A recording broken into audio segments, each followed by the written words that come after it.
nuevamente los saludo, les agradezco esta invitación, que se hayan acordado de mí, y además esta cariñosa presentación que hiciste, Aldo. Cuando dijiste que nos conocemos hace muchos años, no quisiste decir que soy viejo, ¿no? Ah, bueno. Hecho esta salvedad, quiero decirles que estamos contentos de compartir la palabra del Señor. Estamos acá, ¿no es cierto?, a través de la pantalla, pero les digo que en un día como hoy casi hasta es mejor. No saben lo que es afuera. Yo recién fui con Eli y con una de las chicas que tuvimos que ir hasta la capital, y les digo que está frío, ventoso y húmedo. Así que mejor estar en casa. No tenemos aparte tapaboca, estamos tranquilos, algunos están tomando mate, en fin. Creo que es una linda oportunidad para compartir un rato la palabra del Señor, ¿no? Bueno, hermanos queridos, vamos a hablar un poquito de la integridad en cuanto a las cosas del Señor y el servicio para Dios. Ahí ya Aldo se adelantó un poquito y me parece muy bien, y me ahorró el tema de ya leer esa porción.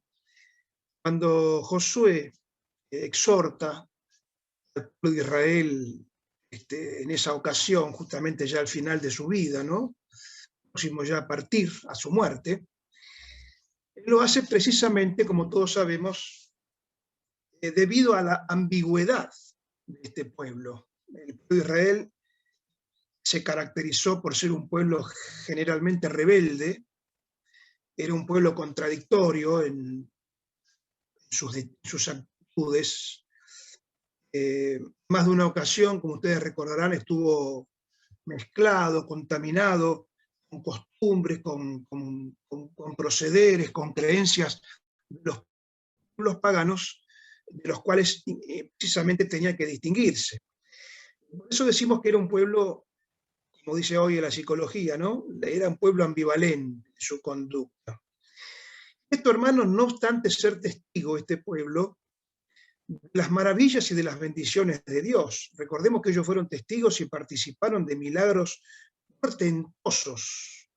El cruce del Mar Rojo, la forma en que Dios los sacó de Egipto, bueno, la provisión milagrosa de alimento y de agua en el recorrido del desierto. Bueno, aquí, digamos, Josué les hace una reseña de todo esto, de cuando entraron a la tierra prometida, de cómo Dios venció, ¿no es cierto?, a sus enemigos en forma milagrosa. Dios les dice en un momento: mire, esto no fue porque ustedes tuvieron lanzas o tuvieron armas, esto fue por Josué les dice, ¿no es cierto?, por digamos, el accionar del poder de Dios. Por eso él los exhorta frente a esto, a que fueran hermanos, un pueblo que les sirviera, como leímos en la porción, con integridad y en verdad. Eso les termina diciendo Josué: servidle con integridad y en verdad, y quitad de entre vosotros los dioses. ¿Qué dioses? Los dioses que tenían los pueblos, justamente, los pueblos enemigos, los pueblos paganos, justamente estaban también en ese tiempo presentes en la realidad geográfica, ¿no?, de lo que era el pueblo de Israel. Así que, hermanos, esta es una exhortación que básicamente Josué les hace llamando a la integridad. Es una exhortación, una intimación para que sean definidos, sin vivir una devoción a medias, diríamos, ¿no?, manteniendo su dignidad como pueblo de Dios en su manera de vivir. Esto va como introducción. Bueno es que Josué haya tenido estas palabras, porque creo que en este tiempo, hermano, también tenemos que hacernos la misma, digamos, tener la misma intención: servir a Dios con integridad y quitar de entre nosotros los dioses, entre comillas, ¿no?, los dioses con minúscula, aquellas cosas que a veces ocupan el lugar de Dios. El verdadero Dios es el centro de nuestra vida y el centro de nuestro culto. Como bien decía la hermana en sus canciones, podamos ser instrumentos fieles y podamos honrar a Dios a través de nuestras vidas.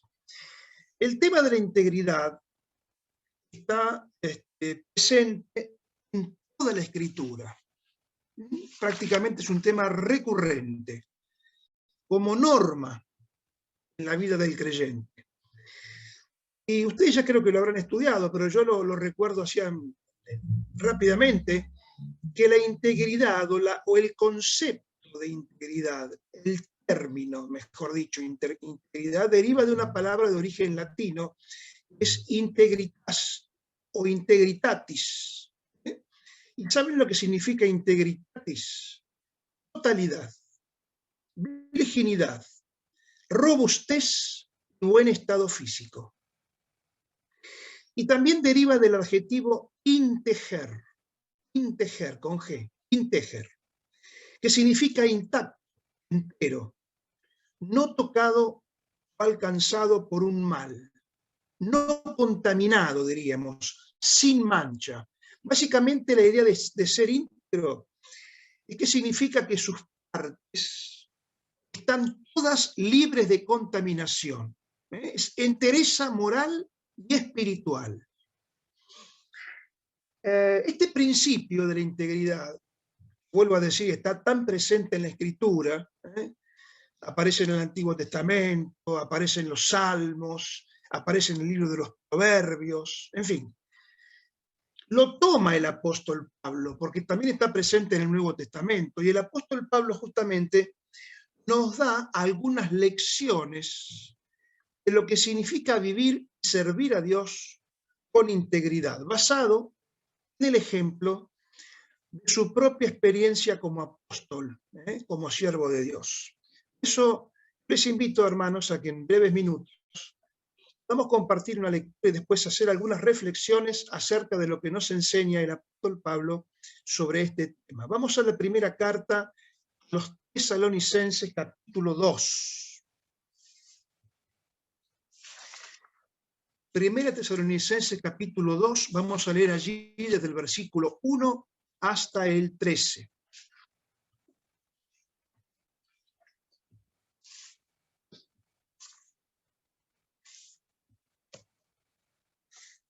Dice así la palabra de Dios: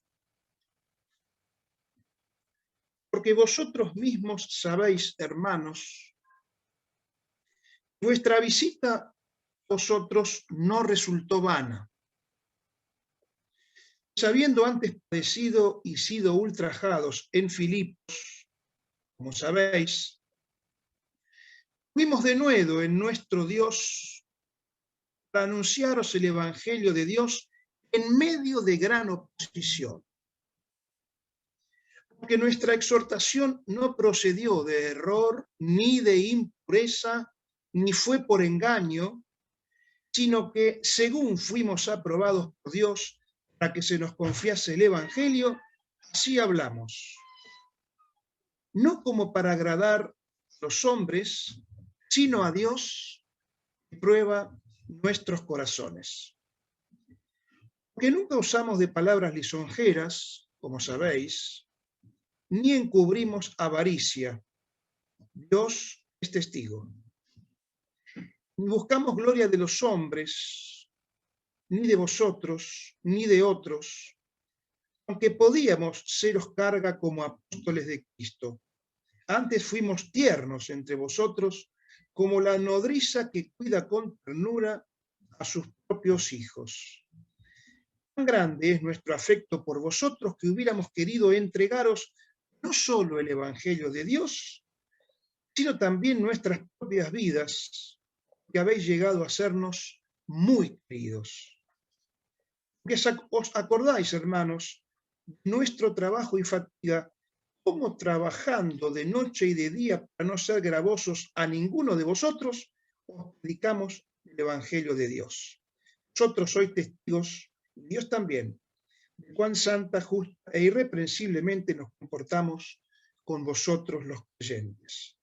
Así como también sabéis de qué modo, como el Padre a sus hijos, exhortábamos y consolábamos a cada uno de vosotros, y os encargábamos que anduvieseis como es digno de Dios, os llamó a su reino y gloria, lo cual también nosotros, sin cesar, damos gracias a Dios que cuando recibisteis la palabra de Dios, que oísteis de nosotros, la recibisteis no como palabra de hombres, sino según es en verdad la palabra de Dios, la cual actúa en vosotros los creyentes. Hasta acá nomás, hermanos. Lo primero que Pablo nos enseña en esta porción es que un servicio con integridad implica padecimiento. Dice el versículo 2, sabiendo antes padecido y sido ultrajados en Filipos, etcétera, etcétera, etcétera, y dice al final, en medio de gran oposición. Vuelvo a decir el principio. Un servicio con integridad implica padecimientos. Ustedes saben que Pablo tenía detractores, tenía enemigos.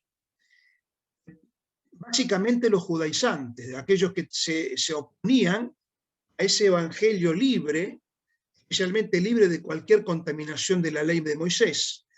Pablo predicaba, y a tal punto tenía detractores y opositores que él tenía que estar escapándose permanentemente porque corría peligro su vida, ¿no es cierto?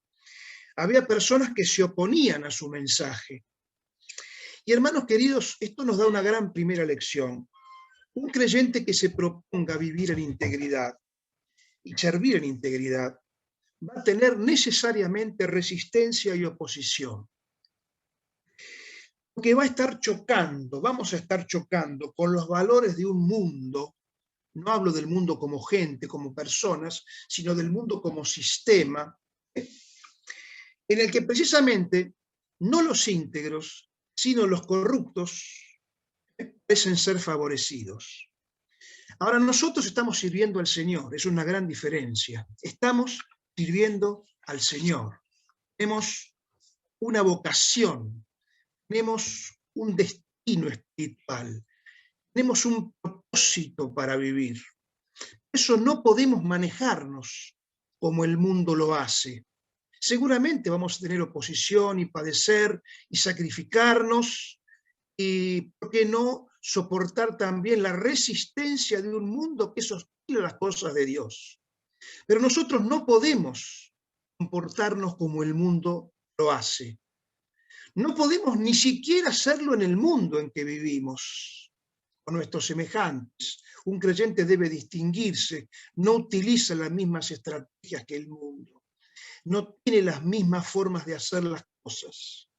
Y menos aún, no podemos hacerlo en las cosas del Señor, y por supuesto en la iglesia del Señor. Los creyentes debemos vivir vidas acordes a nuestra fe, es decir, lo que creemos y lo que decimos creer, lo tenemos que practicar. Debemos cumplir con nuestra palabra empeñada. El mundo no hace esto. Ustedes muchas veces habrán escuchado, ¿no?, testimonio de gente ya anciana o inclusive de otra generación que decía, en mi época la palabra era suficiente. Hoy en día sabemos que no es así. Los creyentes debemos distinguirnos por el valor de la palabra. Los creyentes no podemos ser sobornados ni sobornar. No podemos buscar soluciones fáciles, entre comillas, frente a las dificultades, o soluciones fáciles que a veces contrarían los mandamientos bíblicos. Además, los creyentes, los hijos de Dios, debemos actuar de la misma forma en privado que en público. Es decir, tenemos que tener armonía, coherencia del actuar. Y atención, hermanos, que yo les digo esto, va a decir Fernando, nadie es perfecto, y por supuesto, hermano, yo no hablo nunca, créanme, se los digo delante de Dios, como subido a un pedestal. Yo no les hablo para exhortarlos y decir yo estoy ajeno a todo esto, yo me hago cargo de esto. Y primeramente lo quisiera aplicar a mi vida. Entender que estamos en un mundo que es territorio enemigo, entre comillas, ¿no? Y tampoco estamos librando una guerra santa, que tenemos que salir con un arma a matar a los infieles. Pero sí les digo, hermanos, que este sistema, y ustedes lo están comprobando día tras día cada vez más, es un sistema que se opone, por supuesto, a todo lo que tiene que ver con lo bíblico y al modelo de Dios para el hombre. Por eso Generalmente, como le pasaba a Pablo, nosotros cuando nos proponemos vivir y servir en integridad, vamos a encontrar posición en el medio donde nos movemos. En segundo lugar, lo que nos enseña Pablo es que hay que mantener la integridad en el servicio bajo toda circunstancia. Fíjense el versículo 2, lo hemos recién mencionado, pero él dice, habiendo antes padecido y sido ultrajados en Filipos. Recuerden, hermanos, que antes de estar Pablo en Tesalónica, estuvo primeramente en Filipos. Allí realizó prácticamente su primera obra misionera de importancia en el territorio europeo. Y todos sabemos lo que le pasó a Pablo cuando predicó en Filipos. ¿Qué le pasó? Bueno, fue encarcelado, fue acusado, gente. No solamente que fue encarcelado, sino que fue colocado a sus pies en el cepo. Habían sido ultrajados, dice el apóstol Pablo. Inclusive, pues él quiso hacer valer su condición de ciudadano romano, y como sabemos, a la hora de liberarlo, las autoridades tuvieron un poco de temor, la forma en que lo habían maltratado, ¿no es cierto? Él había sido ultrajado. Por supuesto, su padecimiento significó la conversión nada menos que del carcelero y su familia, ¿no? Fíjense de qué forma actuó el Señor, para que más allá de su padecimiento físico, él lograra llegar al corazón de un hombre tan duro como un carcelero. Ahora, hermanos, ¿por qué decimos que mantenemos la integridad, cueste lo que cueste, bajo toda circunstancia? Porque aún así, dice el apóstol, en esas condiciones, aún yo fui ultrajado, aún que dice yo he padecido, dice, aún así tuvimos denuedo. ¿Qué significa denuedo? Bueno, denuedo es valor, es energía, es decisión. Denuedo en entregar el mensaje de Dios. El apóstol no titubeó, no, digamos, no cambió su decisión, no se estremeció, no se movió su fe ni su convicción como hombre de Dios. Por eso decimos que es un hombre íntegro. Él demuestra allí su integridad. Y fue capaz, hermanos, aún en medio de tanta oposición y de tanta, como dice él, ¿no es cierto?, aún siendo ultrajados y, bueno, aún siendo perseguidos muchas veces por hombres que trataban de, bueno, sacarlo, de borrarlo del mapa, ¿no? Él fue capaz de entregar, dice él, el mensaje de Dios, primero con autenticidad, versículo 3, segundo con franqueza, versículo 4, y tercero con dureza, versículo 5. ¿Por qué decimos que entregó un mensaje con autenticidad? Versículo 3 dice, nuestra exhortación no procedió de error, ni de impureza, ni fue por engaño. Clarísimo el apóstol. Un mensaje auténtico. Ni error, ni impureza, ni engaño. No tuvo nada de esto el mensaje del apóstol. Un mensaje auténtico. Además hablamos de franqueza. Versículo 4 dice, sino que según fuimos aprobados por Dios para que se nos confiese el Evangelio, así hablamos, como para agradar a los hombres. No como para agradar a los hombres, sino a Dios que prueba nuestros corazones. El apóstol Pablo fue franco en hablar. No quería halagar el oído de los oyentes, porque él no hablaba, dice, no servía a los hombres. Dice la palabra que él lo hacía sirviendo al Señor. Un mensaje con franqueza y un mensaje con dureza también. Porque, hermanos, el versículo 5 dice, nunca usamos palabras lisonjeras. Las palabras lisonjeras minimizan el pecado y sus consecuencias. El apóstol fue íntegro en la forma de predicar, en la forma de entregar la palabra, en la forma de enseñar, aún en medio de tanta oposición. Segunda Corintios capítulo 2, versículo 17 dice, pues no somos como muchos que medran falsificando la palabra de Dios, sino que con sinceridad, como parte de Dios y delante de Dios, hablamos en Cristo. No somos, dice él, como muchos que medran, falsificando la palabra de Dios. Y si ustedes van en su casa, después lean, van a ver que Pablo les enseña a los filipenses, otra porción de la palabra muy llamativa. Dice en el capítulo 1, miren, yo estoy preso, es cierto, pero no se aflijan, hermanos, porque mis prisiones han hecho que el Evangelio llegue a los del pretorio, a los de la ciudad, es decir, el hecho de estar preso ha beneficiado la expansión del Evangelio. Y él dice allí en esa carta a los filipenses, miren, algunos predican por envidia y por contienda. Otros, dice el apóstol, predican por contención, no sinceramente. Es decir, buscan confrontar. Pero otros, dice él, amor. Otros predican amor. ¿Amor a quién? Nos preguntamos. Bueno, amor al Señor. Amor a las almas. Amor a los creyentes.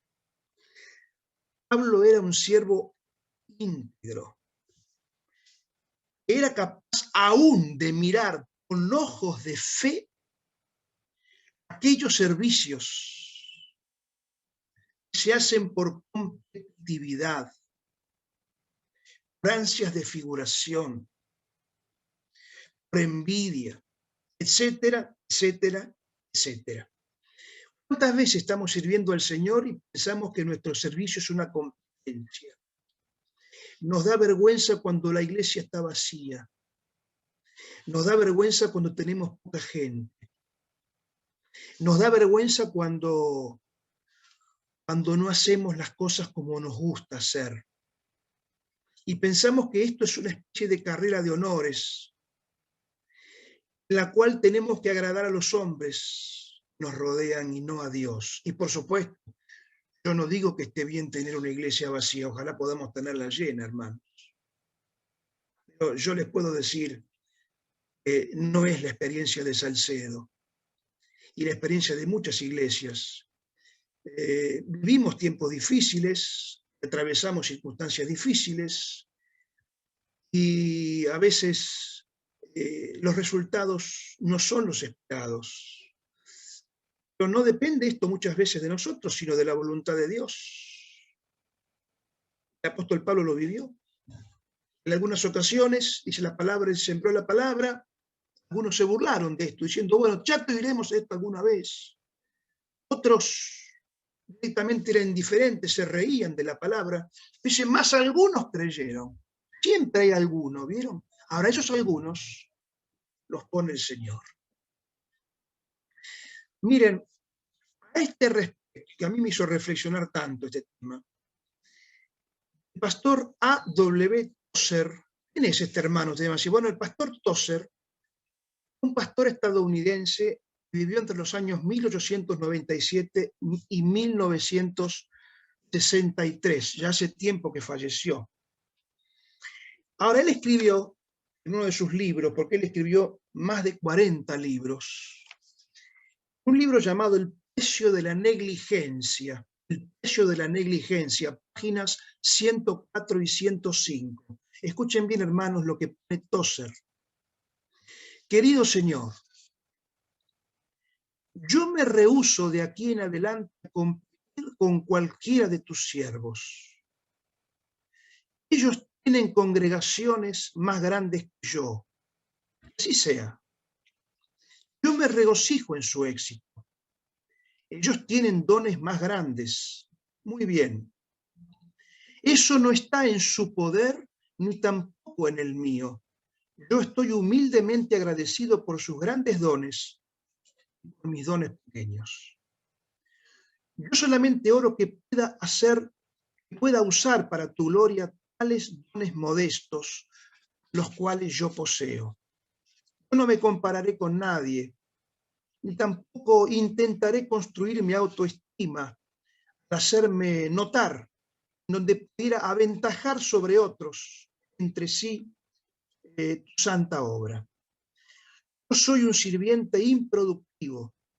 Yo con gusto voy al pie de la cruz y me declaro el menor de tu pueblo.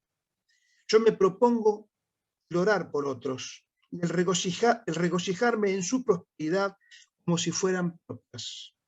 Y en efecto, son las mías, como lo son tuyas, porque lo que es tuyo es mío. Mientras uno mientras uno planta y el otro riega, es solamente por medio de ti que se da el incremento. Esto es lo que escribió, por ejemplo, este hermano. Escribió más de 40 libros. Cuando él murió, le colocaron en la tumba este epitafio. ¿Es un epitafio? Es un texto que honra al difunto. A. W. Tozer, un hombre de Dios. Integridad. Vivió un estilo de vida simple y no materialista. Nunca tuvo automóvil, aunque pudo tenerlo. Viajaba en micro y en tren, incluso después de convertirse en un autor cristiano muy conocido. Y además Tozer renunció a gran parte de sus derechos de autor y regalías, donándolas a instituciones de bien público. Yo no digo, hermano, que tengamos que andar en micro o en tren, eso va en cada uno. Pero sí que replanteemos a veces nuestra forma de ser, nuestra forma de pensar. Nos miremos en el espejo de la palabra. Pablo servía a los hombres y no a Dios. El apóstol Pablo decía en el versículo 6, ¿no es cierto? No buscamos la gloria de los hombres. Gálatas capítulo 1, versículo 10 dice, pues, ¿busco el favor de los hombres o el de Dios? ¿O trato de agradar a los hombres? Si todavía agradara a los hombres, dice él, no sería siervo de Cristo. Avanzamos rapidito porque quiero terminar pronto. Tercero, otra cosa que enseña, el servicio es la vida del siervo. El servicio es la vida del siervo. Versículo 8, hermanos, lo hemos leído. No solamente dice, seguimos entregar el Evangelio, sino dice también nuestras propias vidas. Nuestras propias vidas. El servicio es la vida del siervo. Miren, hermanos, ustedes lo saben también muy bien. Para el que sirve en integridad, el servicio para el Señor es todo en la vida. Si nos sacan ese privilegio, nuestra vida queda como vacía. ¿Qué pasaría si fuésemos privados de servir al Señor?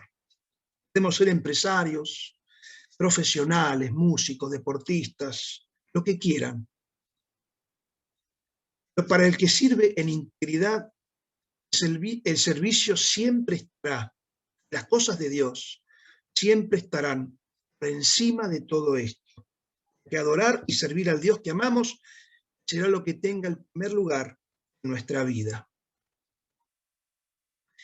Yo debo confesarles, hermano, no sé qué sería de mí si yo no pudiera servir al Señor. Creo que a ustedes les pasaría lo mismo. El apóstol Pablo dice, pero cuantas cosas para mí eran ganancia las he estimado como pérdida por amor de Cristo.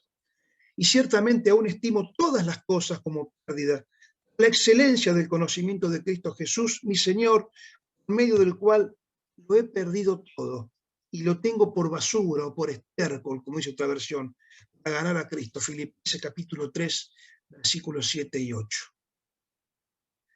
El servicio, el todo de la vida de un hijo de Dios. Por supuesto, ¿verdad? El adorar a Dios. Y a continuación, para ser breve y concreto, les digo 3 o 4 cositas, así los títulos nada más, de cómo Pablo comienza a hablar sobre la integridad del siervo. El versículo 9, porque os acordáis, hermanos, de nuestro trabajo y fatiga, cómo trabajando de noche y de día, para no ser gravosos a ninguno de vosotros predicamos el Evangelio de Dios. Dios, hermanos, El siervo íntegro vive para los hermanos, no de los hermanos. Ese era el principio del apóstol. Saben que el apóstol tenía un oficio, lo practicaba. El oficio del apóstol era hacer tiendas, inclusive podemos leer ahí en Hechos 18, versículos 1 al 3, como él dice, bueno, se dedica con esta tarea, nada menos que con aquel matrimonio tan querido, Priscila y Aquila, dice la palabra, ¿no? Hechos 18, versículos 1 al 3, cómo el apóstol trabajaba con sus manos para no ser gravoso a los hermanos. Dice la porción allí, fue a Corinto, Pablo halló un judío llamado Aquila, natural del Ponto, etcétera, etcétera, etcétera, versículo 3, y como era del mismo oficio, se quedó con ellos y trabajaban juntos. El oficio de ellos era hacer tiendas. Segunda Corintios 2:17, lo hemos leído hace un ratito, dice, nosotros no somos como aquellos que medran. Es la palabra medran. Bueno, otra versión lo agrega, él lo aclara esto diciendo estas palabras. Nosotros no traficamos la palabra de Dios para provecho. Mira, aquellas personas que ustedes saben, hacen del evangelio un medio de vida, ¿no es cierto? Por eso decimos que el siervo íntegro vive para los hermanos. Tenemos un auto y lo usamos para llevar a los hermanos, se nos llena de barro, lo tenemos que meter en el agua. Hermanos que necesitan algo, tenemos que estar dispuestos, hermano, porque para eso estamos. Dios nos dio las cosas para compartirlas. Bueno, que vamos a empezar a hablar de esto, sería para hablar otro día. Otra cosa que aprendemos en cuanto a la integridad del siervo, que tiene buen testimonio de los hermanos. Este es el versículo 10 de nuestra lectura.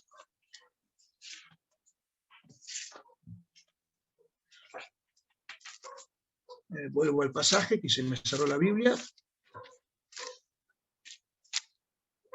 Vosotros sois testigos, y Dios también, de nuestro comportamiento, ¿no? ¿Cómo fue el comportamiento? Dice allí, cuán santa, justa, irreprensiblemente nos conducimos o nos comportamos con vosotros los creyentes. Un siervo íntegro tiene buen testimonio de los hermanos, tiene un ministerio sin reproche. Cuando habla de testigo, ¿qué es un testigo? Bueno, el testigo es aquel que puede dar testimonio, puede contar lo que ha llegado a estar bajo la esfera de sus sentidos, lo que ha escuchado, lo que ha visto. ¿Qué vieron los hermanos de Tesalónica? Un comportamiento santo, justo e irreprensible de parte del apóstol en su servicio para Dios. Y tercero, otra cosa que resalta el apóstol, es que un siervo íntegro vive como es digno de Dios. Vive como es digno de Dios. Dice el versículo número 12, y os encargábamos que anduvieseis como es digno de Dios. Os llamó a su reino y gloria. Vive como es digno de Dios. Esto es lo que Pablo se encargaba, hermanos. Andar como es digno de Dios. Ahí tenemos el resumen de la integridad. Andar como es digno de Dios. El apóstol Pablo le dice estas palabras, pero muy bien pudo haberle dicho, sean íntegros. Sean íntegros. Andemos como es digno de Dios.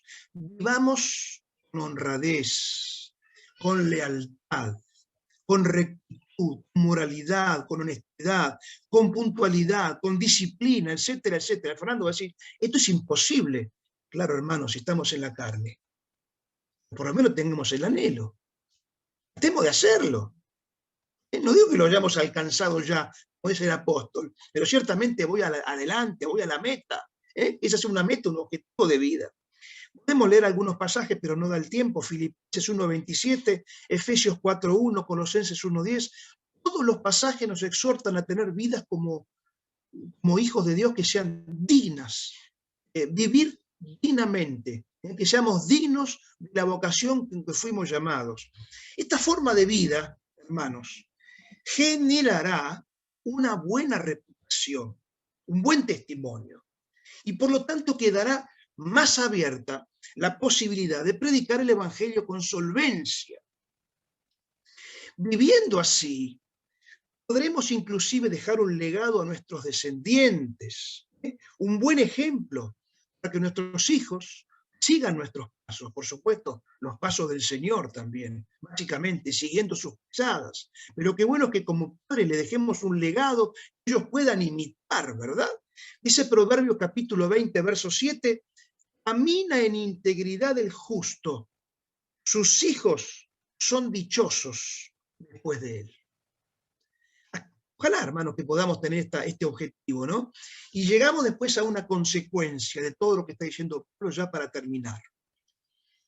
¿Cuál es la consecuencia de todo esto que él comenta en el capítulo 2, que hemos visto así someramente a vuelo de pájaro? Bueno, la consecuencia, más que consecuencia, es un resultado.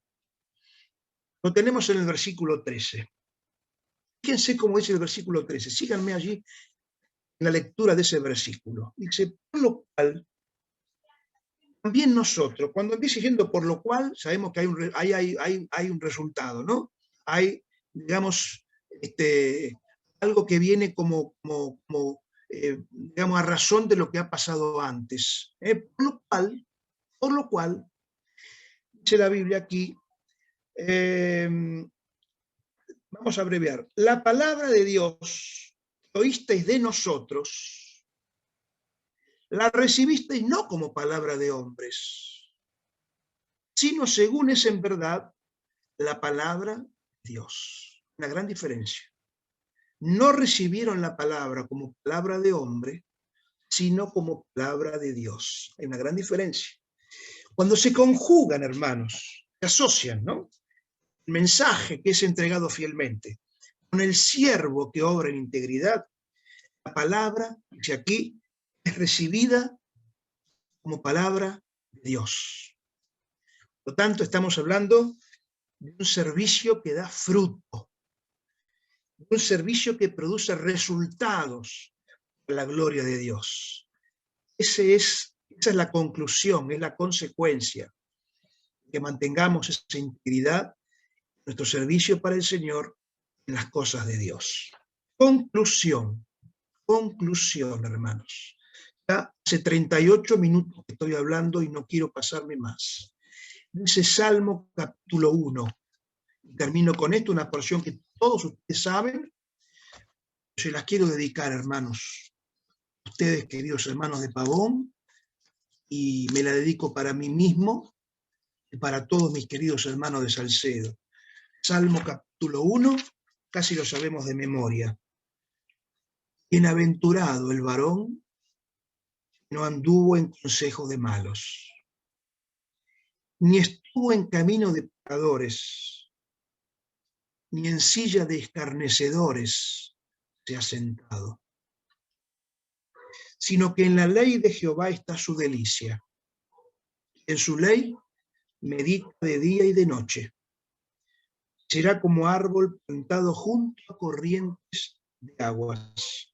Da su fruto a su tiempo, su hoja no cae, y todo lo que hace prosperará.